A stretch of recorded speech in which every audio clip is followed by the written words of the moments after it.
সবাইকে। আজকে আমাদের ছাদের কিছু গাছ দেখাবো তোমাদেরকে। এটা আমাদের ছাদের হলুদ গাছ, কাঁচা হলুদ অনেক সময় কাজে লাগে, তো সেই জন্য বাড়িতে লাগানো হয়েছে। অনেকগুলো বেরিয়েছে, একটা দুটো লাগানো হয়েছিল, এখন নিজে নিজেই অনেকগুলো হয়ে গেছে। আর এটা হচ্ছে কারি পাতা গাছ, আমাদের ছাদে লাগানো হয়েছে। অনেক ছোট লাগানো হয়েছিল, এখন অনেকটা বড় হয়ে গেছে।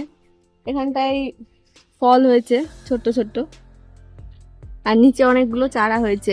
এই দেখো, ছোট ছোট অনেকগুলো চারা হয়েছে। এটা আমাদের বাড়ির পেছনে পুরোটা সবুজ গাছপালায় ভর্তি, খুব ভালো লাগে দেখতে। পুরোটা গাছ, এদিকটা অনেক খেজুর গাছ আছে। আর নিচে একটু অনেকটা জল জমে গেছে বাড়ির পেছনে। গাছে আমাদের ছাদের একটা ফুল গাছ, অনেকগুলো আছে আরো। এটা এটা সাদা ফুলের গাছ। আর এইখানটায় আছে, এটা কি কালার জানি না, তো আমরা লাল বলি। আর এগুলো গাঁদা ফুলের গাছ, এখনো হয়নি, গাছগুলো মরে যাচ্ছে, এখনো সময় হয়নি, তো ফুল হওয়ার আগে লাগানো হয়ে গেছে।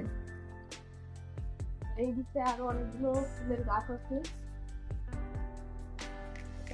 জবা ফুলের গাছ। অনেকগুলো ধরেছিল, পুজো করার জন্য তোলা হয়ে গেছে এখন। এখানে কুড়ি আছে কয়েকটা, এই যে আর একটা কুড়ি ভেঙে গেল হাত দিতে গিয়ে।